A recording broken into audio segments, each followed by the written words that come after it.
Hello students, आज हम लोग यूजीसी नेट एग्ज़ाम के एक very important topic higher education system के बारे में अच्छे से समझेंगे। साथ ही PYQ previous year question paper को भी सॉल्व करेंगे। एक और इम्पॉर्टेंट बात, हर एग्ज़ाम में हायर एजुकेशन सिस्टम इस टॉपिक में से 10 या 12 मार्क्स का क्वेश्चन रहता है। अभी हम लोग अपडेटेड सिलेबस के बारे में अच्छे से समझेंगे। Updated syllabus for UGC net JRF paper 1 includes topics like data interpretation, teaching aptitude, research aptitude, communication, mathematical reasoning, logical reasoning, ICT, information and communication technology, people and environment, higher education systems comprehension। आज हम लोग higher education systems इस topic को अच्छे से discuss करेंगे। साथ ही PYQ previous year question paper को भी सॉल्व करेंगे। 2023, 24, 25 में क्या क्या क्वेश्चन पूछा गया था इस टॉपिक से अच्छे से डिस्कस करेंगे। और लास्ट वीडियो में हम लोगों ने ICT, information and communication technology और पीपल एंड एनवायरनमेंट इन दो टॉपिक को अच्छे से डिस्कस किया था और साथ ही प्रीवियस ईयर क्वेश्चन पेपर को भी डिस्कस किया था। इस वीडियो का डिस्क्रिप्शन में आप लोग को लिंक मिल जाएगा। आज हम लोग हायर एजुकेशन सिस्टम्स इस टॉपिक को अच्छे से डिस्कस करेंगे और प्रीवियस ईयर क्वेश्चन पेपर को भी सॉल्व करेंगे।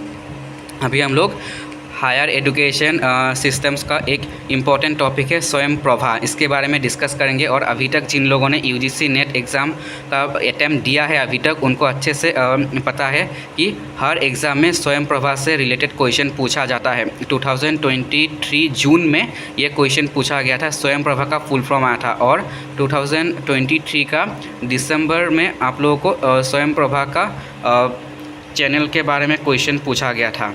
और अभी तक स्वयं प्रभा से काफ़ी क्वेश्चन पूछा गया है। अभी हम लोग अच्छे से समझते हैं स्वयं प्रभा के बारे में। The full form of Swayam Prabha is study webs of active learning for young aspiring minds. It is a group of 40 DTH direct to home channels that broadcast high quality educational programs 24 hours a day, 7 days a week। Week के हर दिन 24 घंटे स्वयं प्रभा में high quality educational programmes प्रदान किया जाता है। और एक और इम्पॉर्टेंट टॉपिक था 2025 जून में आया था, मॉक के बारे में पूछा गया था। मॉक का फुल फॉर्म आया था। मॉक का फुल फॉर्म है the full form of mock is massive open online courses.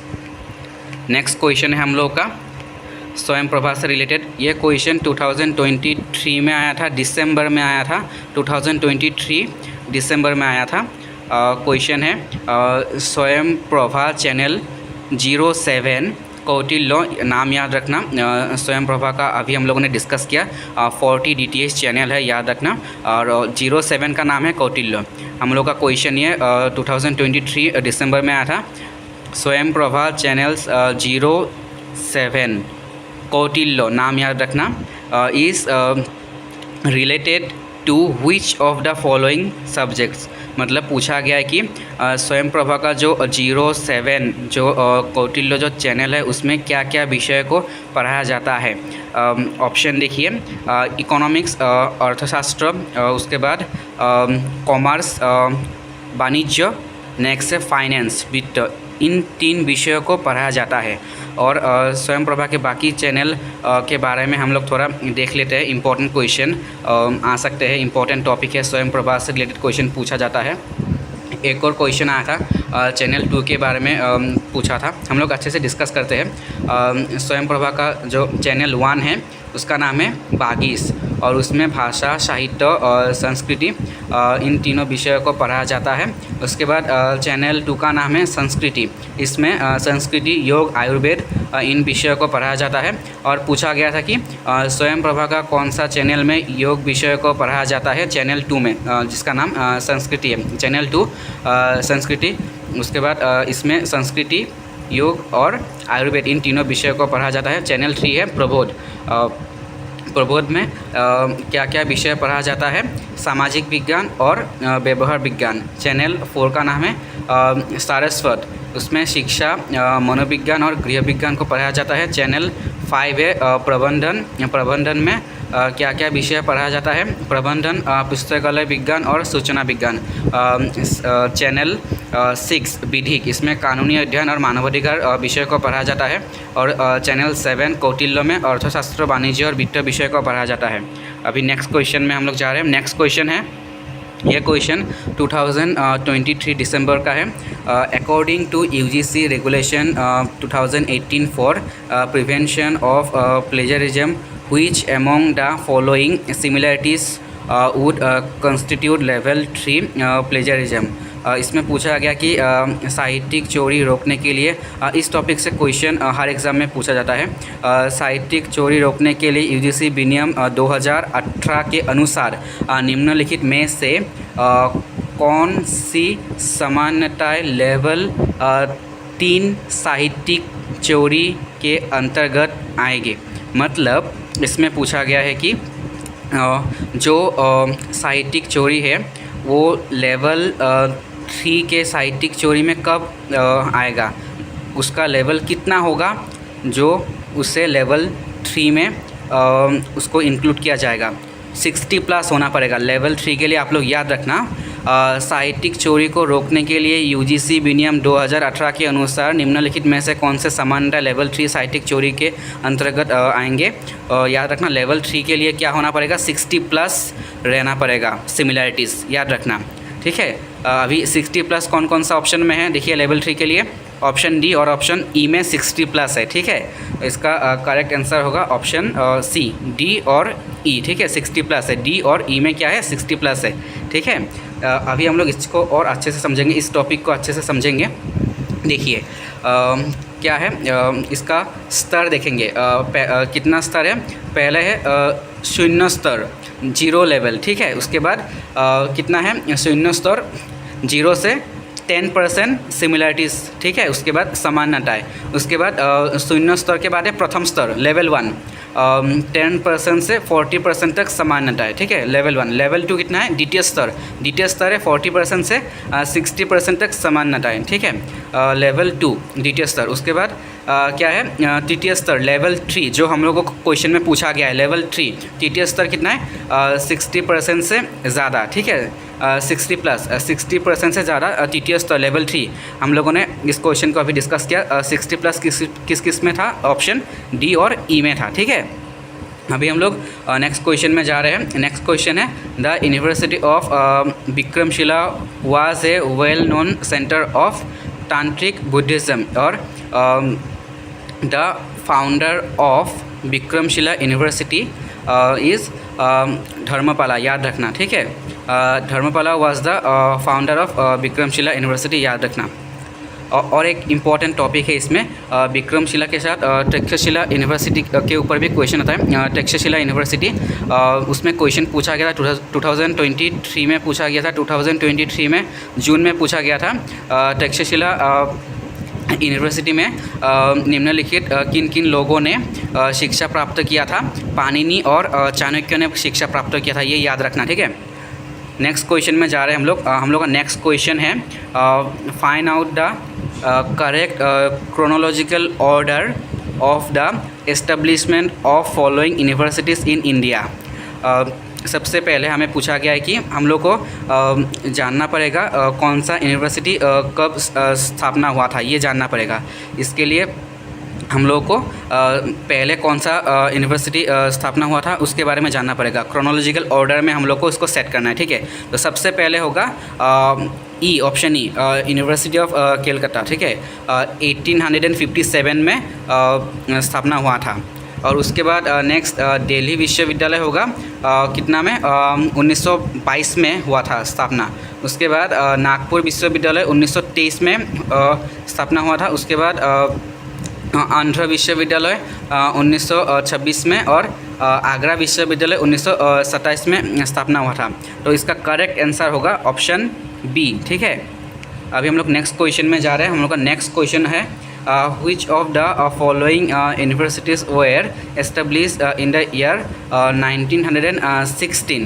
Which of the following universities were established in the year 1916? निम्नलिखित में से कौन से विश्वविद्यालय की स्थापना वर्ष 1916 में हुई थी? हम लोगों ने अभी डिस्कस किया कि दिल्ली यूनिवर्सिटी 1922 में स्थापना हुआ था।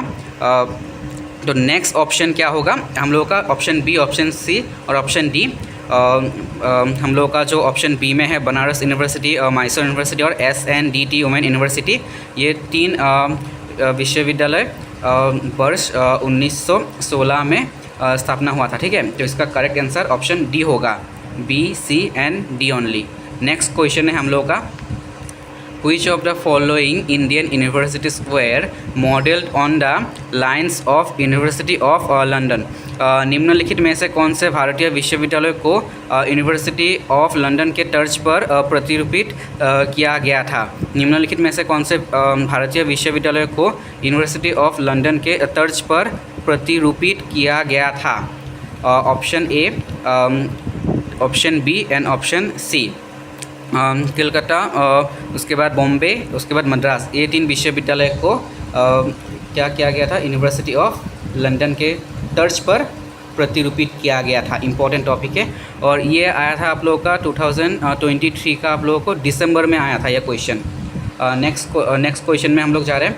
अभी हम लोगों ने ये डिस्कस किया कि यह क्वेश्चन आप लोगों को 2023 में आया था, दिसंबर में आया था। ठीक है, अभी हम लोग का नेक्स्ट क्वेश्चन है विच ऑफ द फॉलोइंग यूनिवर्सिटीज़, ये क्वेश्चन 2024 जो आप लोगों का जो री एग्ज़ाम हुआ था उसमें आया था। Which of the following universities were established in the year 1857। याद रखना, university of Calcutta, university of Bombay, university of Madras, मतलब 1857 में क्या किया गया था? एस्टेब्लिश किया गया था। ठीक है, Calcutta university, Bombay university, Madras university वर्ष 1857 में स्थापना किया गया था, याद रखना। ठीक है, उसके बाद और एक इम्पॉर्टेंट बात याद रखना कि उसके बाद जो ऑप्शन जो दिया है इलाहाबाद यूनिवर्सिटी, वो कब स्थापना किया गया था, कब किया गया था? याद रखना, वो क्या गया था आप लोगों का वर्ष आप लोगों का 1800 एंड याद रखना 1887 में। ठीक है, याद रखना 1887 में हुआ था। ठीक है, इलाहाबाद यूनिवर्सिटी, याद रखना। ठीक है, 1887। और उसके बाद बनारस हिंदू विश्वविद्यालय 1916 में इस्टेब्लिश किया गया था, स्थापना किया गया था। ठीक है, याद रखना। अभी हम लोग नेक्स्ट क्वेश्चन में अभी हम लोग जा रहे हैं। हम लोग का नेक्स्ट क्वेश्चन में हम लोग जा रहे हैं। अभी हम लोग का नेक्स्ट क्वेश्चन है 28। विच of the first education commission of independent India? स्वाधीन भारत का प्रथम शिक्षा आयोग कौन सा था? राधाकृष्णन कमीशन, ये आया था आप लोगों को 2024 में आया था, री एग्ज़ाम में आया था, याद रखना। इसके बारे में थोड़ा समझ लेते हैं। राधाकृष्णन आयोग, याद रखना, राधाकृष्णन आयोग स्वाधीन भारत का प्रथम शिक्षा आयोग था और इसकी स्थापना 4 नवंबर 1948 में हुआ था। 4 नवंबर 1948 में हुआ था। डॉक्टर सर्वपल्ली राधाकृष्णन की अध्यक्षता में हुई थी। इस आयोग को विश्वविद्यालय शिक्षा आयोग के नाम से भी जाना जाता है, इसको याद रखना। और इस आयोग ने 25 अगस्त याद रखना 25 अगस्त 1949 को अपनी रिपोर्ट भारत सरकार को सौंप दी थी। नेक्स्ट क्वेश्चन है हम लोग का, UGC was establish on the recommendation of, UGC की स्थापना देश की सिफारिश पर हुई थी। यूनिवर्सिटी एजुकेशन कमीशन विश्वविद्यालय शिक्षा आयोग की सिफारिश पर हुई थी, याद रखना। इम्पॉर्टेंट टॉपिक है। और लास्ट वीडियो में हम लोगों ने ICT information and communication technology और पीपल एंड इन्वायरमेंट, इन 2 टॉपिक को अच्छे से हम लोगों ने डिस्कस किया था। इस वीडियो का डिस्क्रिप्शन में लिंक मिल जाएगा। और ICT information and communication technology very important topic है और इससे फुल फॉर्म पूछा जाता है। ICT information and communication technology, इस यूनिट से फुल फॉर्म पूछा जाता है। HTTP, उसके बाद URL www इनके ऊपर काफ़ी फुल फॉर्म पूछा जाता है। उसके बाद इनपुट डिवाइस आउटपुट डिवाइस के ऊपर भी क्वेश्चन आता है। उसके बाद प्राइमरी मेमोरी सेकेंडरी मेमोरी कौन कौन सा है पूछा जाता है। रैम और रोम का फुल फॉर्म भी पूछा जाता है। रैम का फुल फॉर्म और रोम का फुल फॉर्म 2024 री एग्ज़ाम में पूछा गया था। रैम का full form random access memory, ROM का full form read only memory. आप लोग ICT information and communication technology unit को अच्छे से आप लोग पढ़ना, काफ़ी क्वेश्चन आता है। उसके बाद पीपल एंड एनवायरनमेंट, इस टॉपिक से भी काफ़ी क्वेश्चन पूछा जाता है। पीपल एंड एनवायरनमेंट इस टॉपिक में से आप लोग को MDG और SDG के ऊपर भी काफ़ी क्वेश्चन पूछा जाता है। MDG मिलेनियम डेवलपमेंट गोल और SDG सस्टेनेबल डेवलपमेंट गोल, इसके बारे में पूछा जाता है कि मिलेनियम डेवलपमेंट गोल्स और टारगेट्स कितना है। उसके बाद SDG सस्टेनेबल डेवलपमेंट गोल्स और टारगेट्स कितना है, इन दोनों के ऊपर काफ़ी क्वेश्चन आता है। उसके बाद ग्रीन हाउस गैस के ऊपर भी क्वेश्चन आता है। ओजोन लेयर के ऊपर भी क्वेश्चन पूछा जाता है। आप लोग इन दो टॉपिक को अच्छे से पढ़ना, काफ़ी क्वेश्चन आता है। हम लोग नेक्स्ट वीडियो में हम लोग रिसर्च एप्टीट्यूड, उसके बाद communication, research aptitude and communication दोनों टॉपिक को अच्छे से डिस्कस करेंगे। आज के लिए वीडियो हम लोग यहाँ पर ही समाप्त करते हैं।